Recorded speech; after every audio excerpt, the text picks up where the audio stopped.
Hello, and welcome to this new episode of Harmoniously podcast. Here's Melissa. And this is Rachel. Hi, everyone. So, welcome. And in this episode, we're going to talk about ketamine again. We love ketamine at Harmoniously. And, and we're going to talk about how ketamine is a great ally for therapy and coaching. Yeah. And before doing that, we're going to start, as always, with a arrival practice. So just take a comfortable position, and if you can, close your eyes and just take one deep, big breath. Inhale, exhale. Just allow yourself to connect with your breath. Allow yourself to be arriving to this present moment. Allow yourself to be arriving to this discussion, to this session. Allow yourself to be present. Allow yourself to be here. There is no way to go, nowhere to go. Just connect with your breath.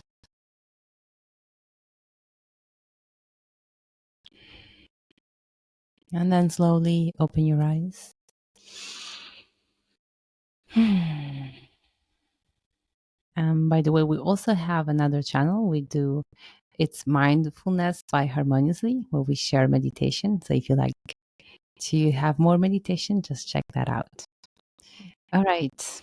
So in this episode, we're going to discuss therapy and coaching and how therapy and coaching can benefit to with the ketamine. So see ketamine as an ally, as a tool that really supports treatments. Yes. And I thought a lot about this topic, right? Because you hear it all the time. I mean, I even have clients reflect back to me like, oh, therapy and ketamine, like CAP work, or, this kind of model that we have. And there's a reason why. And I think some people, I don't think it's what we think it is. So there is some really good literature and data that supports the use of therapy and coaching with this type of treatment, just as much as there is for therapy and coaching on their own or with other treatments or other classic antidepressants. But I'd like to focus just for a minute on let's start at the beginning. Like, why does anyone go to coaching or therapy or create these kinds of alliances in life in the first place, right? Like, why would someone want to go to therapy or want to go to a coaching, program? I'm of the mindset, like just personally, that like everyone should be born with a therapist or a life coach of some kind to like help you navigate the unknown terrain, right? We're not born knowing like how to program our brains in a perfect way to like live our most authentic life. So like Yeah. just to break it down from like a neuroscientific standpoint, right? So in early life, we are, our brains are just forming connections. They are learning through our bonds with our attachment, right? So like our parental figures or our intimate partnerships early on. So brothers, sisters, family members in the home, we're learning how we attach, and that is influenced by so many things. But that can also predispose us to more anxiety, more depression, other symptoms if that attachment is not terribly secure. There's also things like just the programming that we receive in different cultures, different societies, different language we receive in our home, our education, right? Just all of this creates templates. Like our brain works on a system that goes, okay, that makes sense. This connects, this connects. And that's the new structure, right? This is a new hardwired system that we're developing. Oftentimes, though, I don't know anyone that grew up in like a perfect situation to create perfect programming for their brains. So we often arrive in our early adulthood or even later adulthood with symptoms of anxiety or depression or fear or belief systems that are holding us back from living our most genuine, most authentic lives, from experiencing joy, from experiencing happiness the way we'd like to, or connection the way we'd like to. So to bring it back to therapy and coaching, like at least for me personally, and many of the clients I serve, we go to therapy, we go to coaching to learn an internal dialogue, an internal process of like naming the feelings, naming the sensations, processing or digesting information we receive from our environment, and also challenging, I think, some of those like templates that exist, right? Like the belief systems that are already there, like the what if it all falls apart system, right? Like, what if this all breaks down? What if nothing works out? What if I don't get what I need? Like, it's learning to confront these systems and logically work through them. Like, therapy in a nutshell is teaching us our own internal process to have to come back to navigate all of life, right? So, I think that's kind of a good starting point. But what are your thoughts, Melissa, especially from the coaching lens? Like, why do Yeah. people come find a coach? hmm Well, first of all, I love that you starting introducing why people go to therapy or coaching and what is the use in general of it. And it's absolutely true that we are born like so while I was studying intercultural studies, so what is a culture? uh, there was always this metaphor or this analogy used with using technology. So like Mm-hmm. we are born and we have an operating system. So it's Mm-hmm. everything. It's or like a word file, whatever. It's blank Canva, right? Yeah. That has inherited and natural possibilities to learn, right? Like we have they call it language acquisition device, for example, for languages in our brain. So we have this ability to learn Yeah. the language. So our brain, just through input of the Yeah. environment, we can just create statistics and Yeah. learn any language in the world. Doesn't matter where you're born. No matter where your DNA, if you're born, whatever you're born, the inputs you get is what you absorb, acquire. Wow. And the same it goes with the culture, and to say the culture is like learn acquired by osmosis even before you can start to talk. Mhm.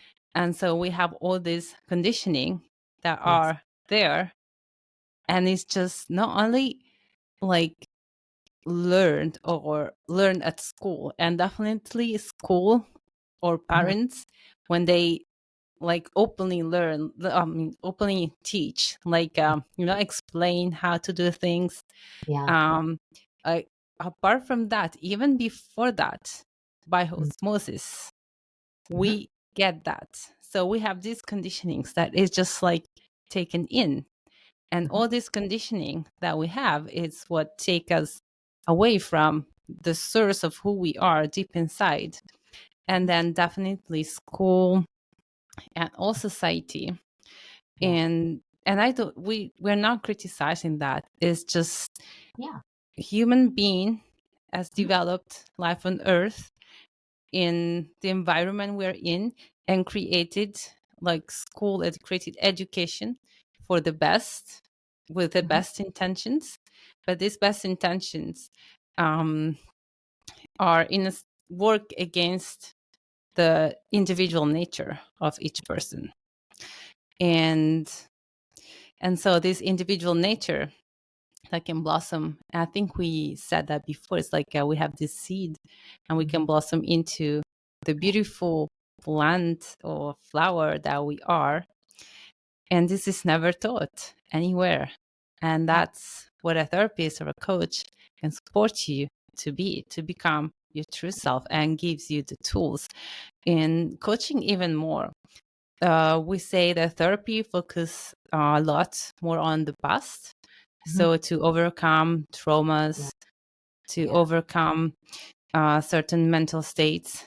And I think we said that before, it's like a continuum, like Mhm. sadness, a certain point can become anxiety or depression, right? Yeah. But so in this continuum, when it's after, when it becomes more of the dominion, let's say, of therapy, that's where you want to Yeah. address with therapy. When you are when you are able to manage that, and you feel to focus more on your present and your future, that's where you can work with a coach. Yeah. Yeah. And I love that. And I love that the way you talked about, early childhood and school experiences.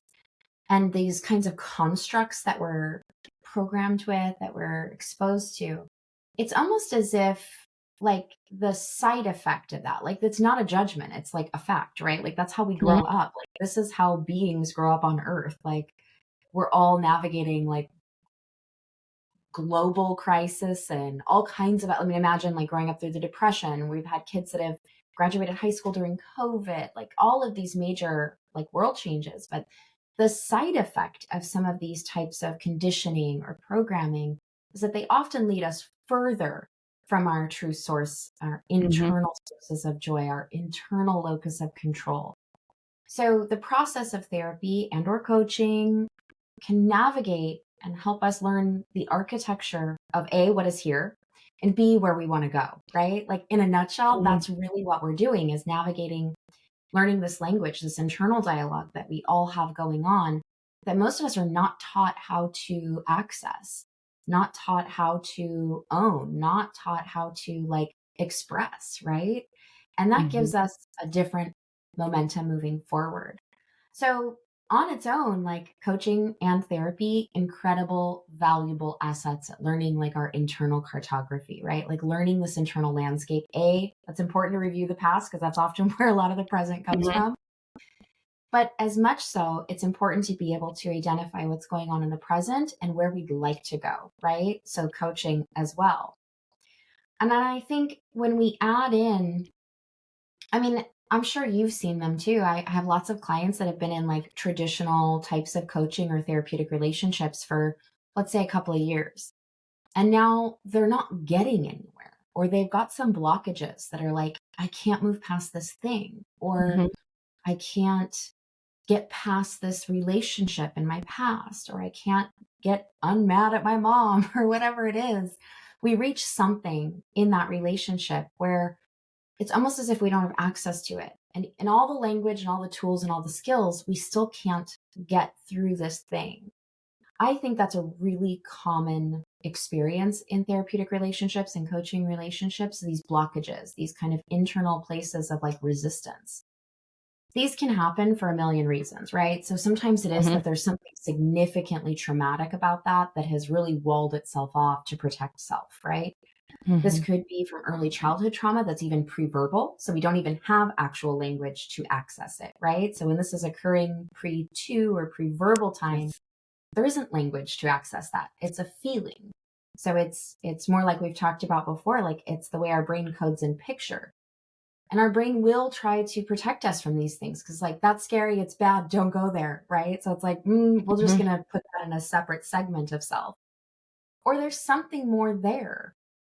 I think that's where we see the usefulness of tools like ketamine treatment, right, come in. Because now we have this other kind of tool in our toolbox that we add that allows our brain to dissolve barriers, that allows our brain to access deeper origins, puts our brain in a plastic state, allows us to be more amenable to understanding the architecture, the landscape we're working with, especially in therapy.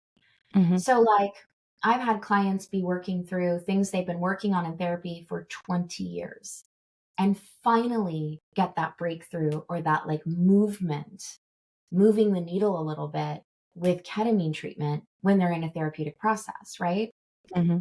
So, what we're doing is we're taking ketamine treatment, right? So, this might be at home, it could be IV infusion, it could be whatever, however you're utilizing this. For us specifically, we have an at home model. We're using sessions typically weekly at home and initially, and then we might be branching out to a kind of more distant cadence, maybe once every couple of weeks, maybe once a month dosing. And then we're taking what's happening following, and we're able to move into our therapeutic sessions or coaching sessions with a different plasticity. We're able to see some of those templates. And we're able to Mhm. start installing new ones, right? Because now our brain has neurochemically BDNF protein, it's got all kinds of neurochemistry to allow neurons to reach out and create new neural highways. So when this happens, it becomes much easier to install a new template. And as we've learned before, neurons that fire together wire together, right? It's a classic saying in therapy. It means something though, because often with our conditioning early on in our programming, it is reinforced multiple times before it seals that deal, right? So neurons that fire together wire together. So we've got this conditioning and it's repeated over time. This isn't one time for most of us. Trauma it can be a one-time exposure. But in oftentimes, this is little things that occur time and time again. So we learn statistics, right? We learn Mm-hmm. what the outcomes are most likely to be. When we go through a therapeutic process, or we have ketamine on board now too, we're able to kind of overcome those templates more readily. We're able to go, and I always refer to this system because it's something I experience. It's like the what if system. What if this all falls apart? What if this doesn't work out? What if this Mm-hmm. doesn't make it? What if?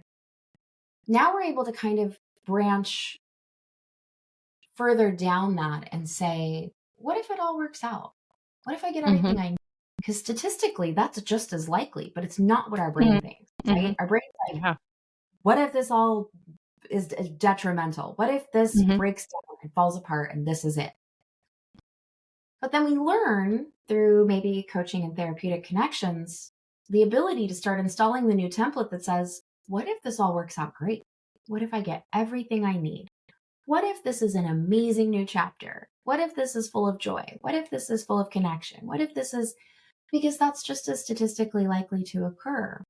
And Mm-hmm. that is where we really start to change the way our brain thinks, right? The thoughts we Mm-hmm. think, we're able to start, I think, dispelling some of those cognitive distortions, right? We all are kind of born, especially in this kind of Western society, with like these deeply rooted cognitive distortions. We have these kind of thoughts and beliefs that just aren't true. And Mm-hmm. now we're able to kind of start working with another guidance system to start installing templates that might be more true for us and just Mm-hmm. figuring out what those are. Do you agree? Yeah, absolutely. Absolutely. Yeah. And also, like with ketamine or other psychedelic, it's really, as you said, like it, they are able to open you up to the new possibility really exists, right? Yes. One thing is knowing it or hearing it, and so sort of accepting it intellectually, Hmm. and a different thing is really feeling it, and that's what psychedelic helps us to really experience that something different exists. And we talk other times about also something different, as you said, like it in a different mindset, and Hmm. also from a different mindset up to oneness, to other dimensions of reality. Hmm. So they're able to make us experience that, and at that point we are more open up to also do any kind of work with coaching or therapy. Yeah. I'm impressed that you were giving that example of that patient, that woman that was in Mhm. therapy for 20 years. Mhm. She really was really determined, Yeah. because many people, I think, will give up Give early up. on, much earlier than 20 years. 20 Yeah. years is really long. Yeah. So good for her that Yeah. she Exactly. didn't give up. But Yeah. I can see other people would not be so determined, and so actually having the support of psychedelic to be able to see something different exists, to be able to understand that what they're feeling, a feeling of, I would say, uncomfort, Yeah. whatever that is. We can label that in different ways, from PTSD, anxiety, but Sure. overall is being uncomfort of being in your life, Yeah. be Totally. unsatisfied, not knowing why. And psychedelic help us to see, and also, as you said, helps us to remember certain things that happens also in our past, and Yeah. probably they're covered, as you said, from certain blogs, or maybe it's too it's too hurtful to go back to revive review those things. But maybe it's also like, as you said, it was pre-word, so it was just so Hmm. confusing for the little baby. And Hmm. I know I heard many people with mm, psychedelic having experience of even before birth, Yes. some trauma before birth, like before. In me personally, also, I felt some trauma before being birthed, right? Yeah. Just before when the labor started. Yes. I heard also other people just before the labor started, Yeah. and then the labor, and that's something that it just stays in an emotional trauma within you, Mhm. and that's really, I think, any amount of therapy. Maybe there is some um, hypnosis, Yep. something like that, but definitely psychedelic can really help in seeing those Yes. things, and be Yeah. able to take you somehow out of yourself and see as a scene and feel it and understand it. And so at that point, you can work that with a therapist or a Mhm. coach Yeah. and be able to overcome that otherwise it would be really hard or almost Yes. impossible. Well, and I think that's specifically why we see, ketamine and other psychedelics working so synergistically. And when we say synergistically, we mean 1 and 1 equals 3, not 2. So you get Mm-hmm. more from both. Because now we're having this experiential benefit of the psychedelic, right? So there's this moment of moments being inside of the experience itself, which is usually very brief. But I think that's just it, is that it actually challenges the most uncomfortable place we have, which is reality. It challenges our entire architecture of reality. That ability to confront an altered state of reality, right? Not our regular reality, not the constructs of like my walls and my computer desk and my chair and my car. This challenges the entire known universe of your reality. And in Mm-hmm. order to do that, it's typically, I mean, it could be very uncomfortable. It could be very disruptive in some states, Mm-hmm. right? But to do so in a way that's controlled and therapeutic and come out of it, it's almost as if your brain goes, wait a minute, if there's more to reality, then there might be more to this grief, this fear, this boundary issue, this attachment issue, this anxiety, this depression, whatever it might be. It allows your brain, it almost cracks the door open wide for your brain to start saying, wait a minute, if reality is under question, there we can question all of it, right? It Mm-hmm. creates this kind of like fulcrum point to kind of allow our brain to start investing differently in what's there. And I love that you brought up we talk about it in a different form. So, like with EMDR, which is eye movement desensitization and Mm-hmm. reprocessing, there is another, we've actually very much that community looks at pre birth trauma or even conception trauma, because Mm-hmm. this is basically once we've become a collection of cells, there is some idea there that, like, if there is trauma experienced, it is stored in our emotional body somewhere, right? I Mm-hmm. know we've determined scientifically that we are storing some of this cellularly, right? Which is why somatic work can be so valuable. We need to move trauma out of body. And we're not taught this. We're not taught how to like move our fascia or like release tension in our hips or like where that neck strain might be coming from emotionally. So this gives us more language, more tools to be able to work through whatever it is that's coming up in our life.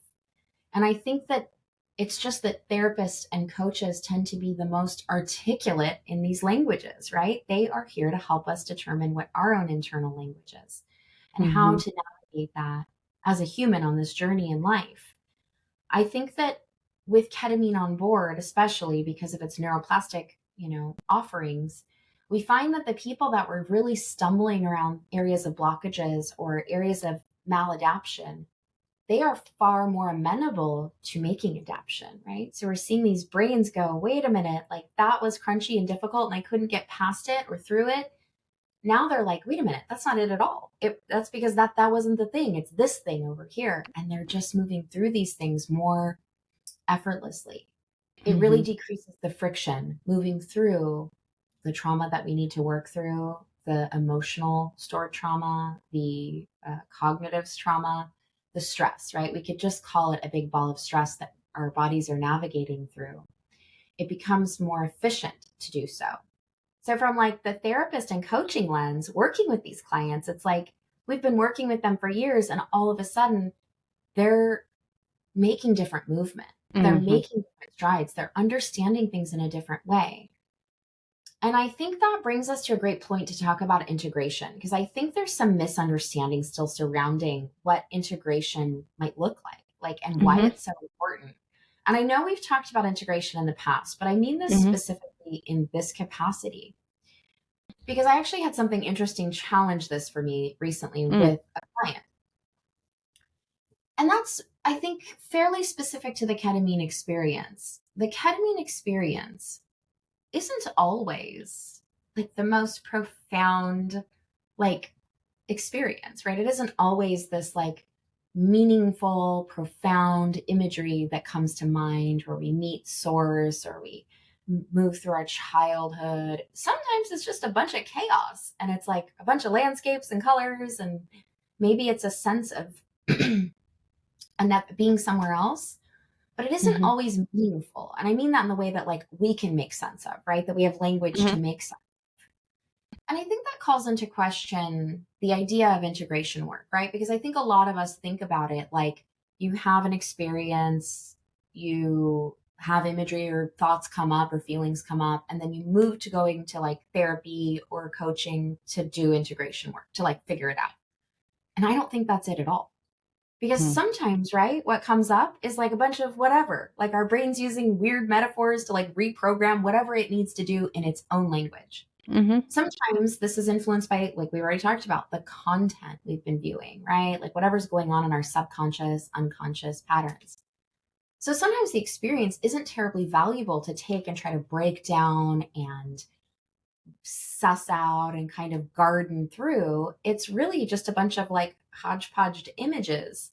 That does not mean that there's not integration work to do. It just means that it isn't this direct relationship of taking this experience, breaking it down in therapy, and saying, this is what happened and this is the meaning. Do you agree with that? Like, how Mm-hmm. does that feel for you? Because you do a ton of integration work. So I totally agree with that. So it was making me smile because um so what happened before I was already thinking what happened before we start using um psychedelic or we start approaching therapy or coaching. Lots of let's say our issue, quote unquote issues, is that we are a lot in our mind, in our ego, in trying to figure out everything, interpret everything. And then we're open up with this kind of beautiful experience and therapy. And as you said, okay, we go through this beautiful experience and then we come out and want to figure out everything again. So again, our mind come back in, and that was the problem to begin with. And we Exactly. all done that. And also another things, and I think we can all be guilty of that, is that okay, if we cannot find an explanation, we're gonna Google that. And try to figure out and see if Google has some definition of some interpretation of what we saw in psychedelic experience. Right. Google knows. Yeah, Right. to see like, oh, so that I don't know, that image means that, or the and Yeah. it's I don't think that how it works. And as you said, and it's not in integration is not at all okay figuring out and interpret and giving a meaning of everything we saw Yeah. during the experience. Yeah. Maybe there's no meaning. What if there is no meaning? What if there's no meaning? It was there to experience, to Exactly. feel, to get Yes. out of the thinking mind and Mhm. to get in other psychological function. Yeah. So I'm a coach in psychosynthesis. Mhm. Psychosynthesis is a framework that is based on Jungian psychology and that blends Eastern and Western philosophy. And its aim is to integrate all the parts of ourselves. Mhm. So according with psychosynthesis, there's this explanation of how we have multiple psychological functions. There are 6. And only one of it is thinking mind, the logic mind, the ego. And then we have urges and desires together, emotions, imagination, intuition, and body sensations. I think, yeah.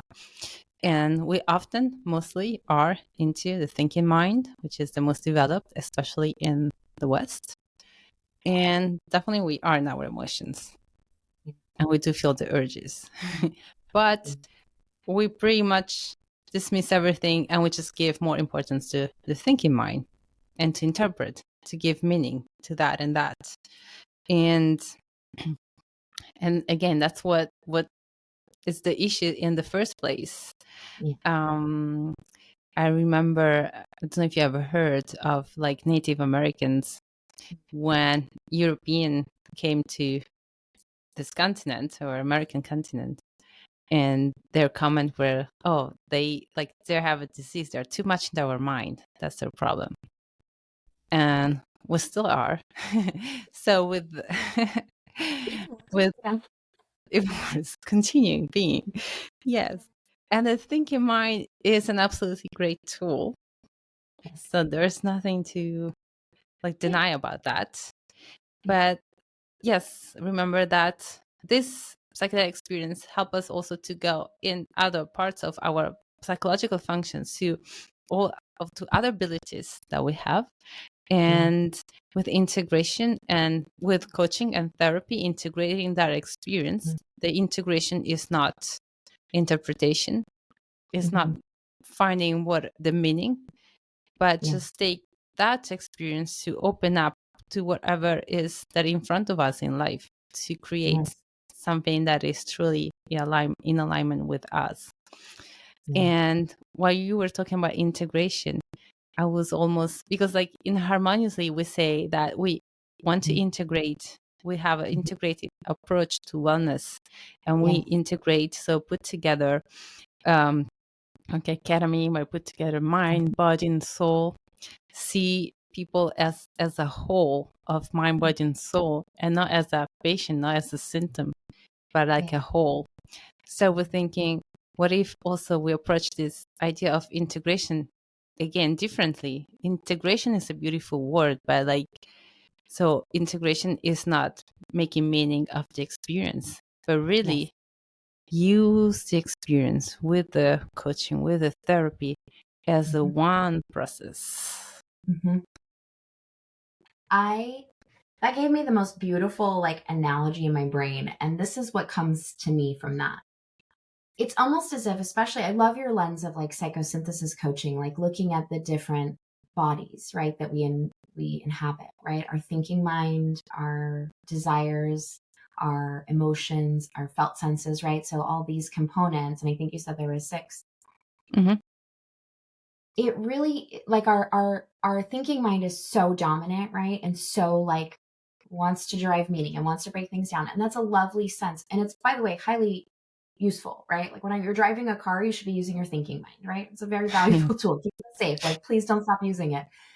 But it is this concept of weighted, right? So like if they were weighted, wouldn't the goal be to have a better sense of alignment, right? Like we want to have all of our bodies and senses aligned.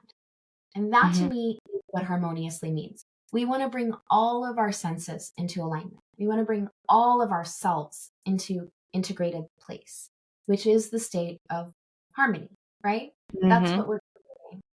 And I always think about this from the lens of like some of my therapeutic work I've done. Integration has for me never meant taking a psychedelic and then integrating that knowledge into your being. It has meant taking every previous experience, felt sense, emotion, physical experience, emotional experience, desire, thought, all the things, and integrating them into this entire being. So, like, everything that's come before, everything that is here presently, and everywhere we are going, integrated into this one being. That's me. That's this energy of me. It's the energy of you. It's Mm-hmm. the purpose, the all, basically the entire picture, right? For me, like, that's the Mm-hmm. point. So like integration for me never means like translate something or Mm-hmm. interpret something. It means taking the parts and making a Mm-hmm. whole, right? Does that like, that's what inspired me from your thought. It was also the way that like we've tied this to harmonious, right? Like that is the Mm-hmm. point that we're saying your logic mind is lovely and it's so wonderful. Use your other ones too, right? Like put them all in Yeah. balance. You bring them all to the table. Like they all have something valuable to offer. And we don't always have the tools to access those other senses, those other parts of self, those other languages that we have. Mm-hmm. We don't always have the way to communicate with them. And I think that's what a lot of coaching and therapy provides, is the ability to connect to them and communicate with them so that we Mm-hmm. can become more integrated, right? Like that's the whole Yeah. point, is all of these senses into a better state of harmony so that our forward trajectory is more of the way this energy is meant to be, right? Like, Mhm. and that's really a better way of, or a dumber way of saying, like, I just want to be a more authentic me. I want to be a more Mhm. genuine me. I want to bring more of my light to this world without all the other junk, right? All the other constructs, all the other like programming templates. I want to get back to more of the root of me, like the origins of this one. Does that Mhm. make sense? Yeah. Like I'm smiling because I was thinking what we say about integrated, being Yeah. integrated. I was thinking, okay, so again, nowadays, and I always love to use technology and analogies because they really Yeah. work well. And once again, in intercultural studies, there's also this book by of Stede, who's is from Holland. He's a Mhm. psychology from Holland. Okay, and that it's called Software of the Mind.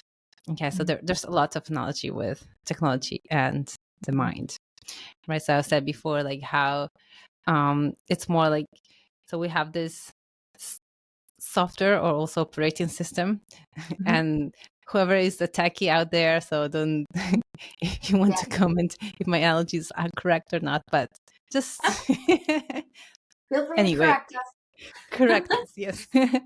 So it's an operating system, right? So we have Mm. this Yeah. amazing computer, like the best Mhm. computer out there, Yeah. right? And in this computer, the thinking mind is just one part, right? We have it's a whole like Yeah. amazing gadget or computer that we have, Yeah. the most powerful on earth, if you want. And then we have all these parts of us, Yes. right? There are not only the five senses and, as I said, the psychological functions and more that right Mhm. now are not integrated. Yeah. And that's also, if you want, that's why in technology, now more and more we see how everything is integrated and how you have a software that integrates all the other things so that when they are integrated, so what you do, you connect all these parts, they're all connected. So from one from one side you can connect to everything, and everything it works better and faster. So like Yes. making everything one, making it work more efficiently, making Mhm. it work as a whole that Yes. goes to a goal, an aim, a purpose, which Yes. in the case of a human is our life mission, Yeah. purpose aligned with our soul. Yeah. So that's what I was thinking about the integrated Yes. part. And I think that really taps into like the bigger reason why we see consciousness expanding type medicines such as ketamine, other Mhm. psychedelics coming into the foreground now, especially in this therapeutic capacity. Yes, they absolutely, on their own as a medicinal form, have the ability to cause rapid antidepressant effects. Okay, so that's one bonus, right? They also can decrease anxiety symptoms. They can decrease our PTSD triggering symptoms. On top of that, the reason we're getting long term benefits, right? Because, like with classic medications like antidepressants, we take the medicine, we feel a little better, maybe it stops working, or we have to increase, or at some point we stop taking the med and it stops working. With ketamine and or consciousness expanding medicines, such as psychedelics, a similar philosophy could be true, that we take the medicine, we have the benefit, we stop the medicine, and our brain could go back to its old templates, right? Why would our brain want to use these new structures? They're not well vetted. They're not historically like the long term systems we've been using. And our Mhm. brain works on a heuristic structure, so it wants to use shortcuts. The Mhm. problem with that little computer system is that it wants to use shortcuts to be more efficient. The problem is it doesn't have a navigation system to tell if it's an efficient system or a non-efficient system. So it will go back to these old defaults when confronted with a new stressor, unless we have lots and lots of practice with these new templates, Mhm. i.e., in a therapeutic relationship, in a coaching relationship, in bringing more of these senses into alignment with lots of practice and repetition. Because we already know from a neuroscience standpoint, Neurons that fire together wire together. So we need lots of new reinforcement to encourage these new pathways to become permanent structures of our brain, so they are resources to us forevermore. This is how we can take a smaller treatment, a dose series, right? And somewhere between, I don't know, I'm just speculating, but like an 8 to like 30 dose series, and make them not just a time stamp, but something that we get exponential benefit from, right? That we see benefit from for years and years, because we're getting the reinforcement through therapy, through coaching, through this practice of challenging these neural networks and reinforcing some of the new kind of templates that we're installing, right? We have to teach it. In order to teach something, typically we have to do it repeatedly. It often isn't a singular experience that is going to solidify this in our brain as something that is permanently there for access. So we have to practice. It's like riding a bike, right? You have to practice a few times. Or, training for the Olympics, right? Like, you don't start off as an Olympic athlete. You start off as someone who's trying to jog, right? Or whatever. Like, there are people that are very athletic, and there are people that are more inclined to this type of work. But everybody has barriers. So utilizing therapy and coaching is one of the ways that we move through our own barriers, because everyone has them. I think that that's one of the best ways I see that this working. I think it allows us to also create a very safe place to confront some of the things that we need to, right? Or that do come up for most of us, right? And I think that's the alliance we see with therapy and coaching, is that we've already dedicated a very safe space, rather than talking to your coworker at the water cooler, right? Which is valuable. Or your best friend, who may come with their own set of templates and programming, right? When we're in a very safe alliance, like with coaching or therapy, we've created an entirely different space for this to occur. And I think that's one of the important places, is that we've created a safe place for this work to be done, right? That's absolutely so important, as you said, like the safe space and supportive space. Because like a therapist or a coach, they have the tools, and they are trained to be able to create that space for you, so that can really be of a support for your growth. Very different from friends or family. Valuable, And different. yes, absolutely. And we normally know, I mean, friends and family can bring also their challenges, but also the friends that are in a journey with us, and they're already more open-minded, and they're already maybe doing also some psychedelic as well. So you feel like those friends are your support system, but they're still not coaches or therapists. They still don't have those tools, right? They still are not able, unless there are coaches and therapists themselves, but well, you have that chance. But it's still not, don't have those tools to really create a space, to create a program for you, support you. So that's really valuable. And I wanted also to share my experience, and share that I've seen so many people how, when they approach psychedelic, they are so much more open to do all the coaching work. As a coach, I know that side more. They are so open to try the tools, the coaching tools that may look, for someone who hasn't done psychedelic, they may look, I don't know, childish, or they may look like they may not see the value, for example, of, as we start the podcast, like with closing your eyes and do tune-in practice. They may don't see the value of close your eyes and feel your body sensations, right? But those are all tools that are so important to bring that integration of, as we said before, the functions of yourself, of all the whole self, into becoming one with all the parts of you, not just the thinking mind. And psychedelic experience really open you up to understand that importance, and that enhance so much the work that you can do with a coach and the therapist, and all the tools that a therapist and a coach can bring to the table. There are just put on steroids thanks to Mhm. thanks Yeah. to psychedelic, because Yep. everything will just be much more beneficial. And then, as you said, and psychedelic work, you can have an amazing experience, but Mhm. then um, if those new insights are not supported by practice, then they're lost over time. Yep. That's also what I appreciate about ketamine, as in it has a shorter neuroplasticity Mhm. um, period than other psychedelic. Mhm. So it really push you more, or give you more motivation, let's say, to work with Yeah. a therapist even more. So that is nice, that as has how ketamine is works Mhm. even more in symbiosis with therapy and coaching, Yes. or the other Yes. psychedelics. But the other Yes. psychedelics, as they have a longer neuroplasticity time after, so you can call it pink cloud.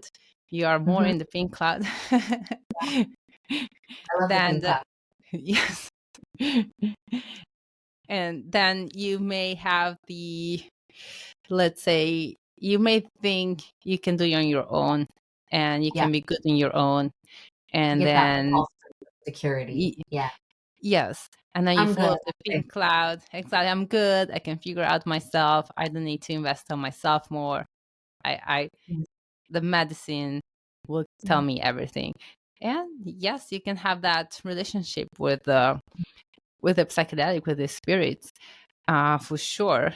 But the Yeah. support of someone who has different tools and supports you to, as you said, like practice and Mhm. makes those wires stronger, and Yes. also be that safe place where you can do your work, that safe place of making you forget about finding interpretation and use your thinking mind, but let's go into something deeper. It's Yes. definitely valuable. Hmm. Or just that curiosity of what else is there, right? Like, because I think we all have that kind of, especially in Western cultures, we have the idea of like wanting to process or interpret something right away. I think it's okay Yes. to recognize that as our thinking mind and saying, I Hmm. see you thinking mind, right? Like honor it because it's very useful and valuable. But it's the ability to find that curiosity. And I think what you said earlier is really pertinent to kind of repeat. And that's that we oftentimes we find that when we're exploring these concepts, right, we want to just do the thing. We want to just go straight to the place. We want to just interpret. We want to get the meaning. We want to digest it. We want to get the answer, right? And Hmm. truly, like, although it can be satiating, right? It feels good to get the answer. It isn't the work, right? The work is to be able to open up to the curiosity of like, well, what else is there, right? Like that's one answer, right? And I think that's the point because that's how we learn to live in harmony with others. That's how we learn to live in harmony with ourselves is when we have this inherent ability to be curious again and say, well, Hmm. I wonder what that means for me. I wonder why that feels that way. I wonder why they're doing that way. I wonder why I feel like this. I wonder why my body needs so much rest right now. These are the questions that eventually lead to the type of communication we need, not the answer, but the type of communication we need to kind of cultivate within self. Hmm. So I think this was a pretty fun, wild ride, but I think let's summarize a little bit. So we talked a Hmm. little bit about like, why would someone want to seek therapy or coaching in the first place?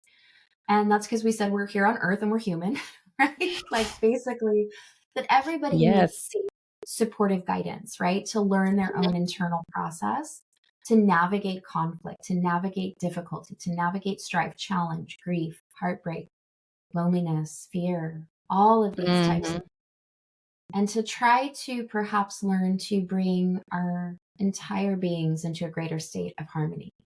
Yes. And I think we talked a little bit about why that plays so well with ketamine treatment.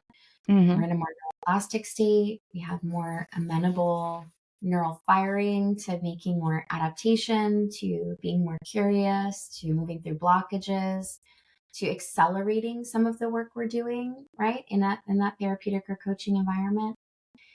And I think, overall, we talked about some of the benefits that we see when we're already in a therapeutic or coaching relationship and we start doing these types of treatments. We have increased emotional resilience. We have increased resilience overall. So when we get out of that fight or flight state, right, that like life or death state of living, which many of us are living in just because of the way our routines are, just Mm-hmm. because not we have some big trauma in our past. Some of us, yes, but also because of the way we live, we can get out of that fight or flight and we can start to live in like more harmony with ourselves, with our life. We can cultivate more changes that are in the direction we want to go. And I think therapy and coaching are really the some of the best resources we have to create Mm-hmm. safe, supportive environments to Mm-hmm. do this in. And that's not to say that those other relationships aren't important. Time in nature, time with self care, friendships, family, coworkers, all the other places we communicate are valuable. It's simply to say that this one can be valuable in a different way for us when especially we're Mm-hmm. learning new language, this new system, this new process we're trying to kind of cultivate. Mm-hmm. And that doesn't mean that this is forever. I think that's an important point to kind of end with is like, that doesn't mean that this chapter of life goes on forever. Some of us need this therapeutic and kind of targeted, focused work for a time. It has its time. We move through the thing, and maybe we move into a new chapter where it's about something totally different. Mm-hmm. This isn't meant to be, yes, the journey of self is meant to be lifelong, but all the chapters don't look the same of this book, right? So sometimes there's more intensive healing chapters, and sometimes there's lighter healing chapters or adventure chapters. So the goal is to kind of get this book to read the way you'd like it to and have the ending you'd want most. So this isn't something that I think a lot of people get put off by the idea that like, oh, I'm going to start this and it's going to be forever and I'm going to be in therapy for 100 years and I'm going to be in this treatment. You're not. It's a chapter in life, right? It's a time Mm-hmm. period. Um, but otherwise, I think this is a really valuable discussion about like why we see that therapy, coaching, relationships work so well and synergistically with ketamine. Mm-hmm. I think we've dispelled some of the misnomers out there about why, especially with integration work and what this provides for us, because it isn't always the thinking mind that needs to figure it out. Sometimes it's something else. Sometimes it just needs to Mm-hmm. be, right? Exactly. Yeah, that was a great summary. Thank you. Like, that was perfect. Thank you. Oh, thank Nothing you. else to add. That was, you said it Rachel. all. Yes. But yes, like, really coaching and therapy with, combined with, psychedelic are Yeah. just like this perfect symbiosis Yes. that can support you, Mhm. but I mean, you listener, or also Yeah. us. We Yeah. started our journey as well this way to Yeah. really Very much. grow and be in touch with who we really are, be in touch with what is, again, Yeah. the seed that inside us that is growing into Yeah. whatever plants we are, Yeah. a flower, Exactly. a rose, a tree. Yeah. We're not all the same. And that's the beauty. It's like, Exactly. shine your light, shine your own Exactly. light. Yeah, we need you. We need your own individual light. The world needs you. The consciousness shift that's occurring needs you. Like we're all here for some unknown purpose. So like Mm-hmm. sharing our light really is the best way to kind of, I think, the best path through that. So yeah. Exactly. All right. So thank you, Rachel. Thank you, everyone, for listening. Thank you, And Mel. Always love hearing, especially like the psychosynthesis and the linguistic background. Love that background I, today. So oh, very thank you. grateful. Thank you. Thank you. Thank you, everyone. Thank you, And everyone. thank you, everyone, for listening. If you have any questions, comments, please reach out. And namaste.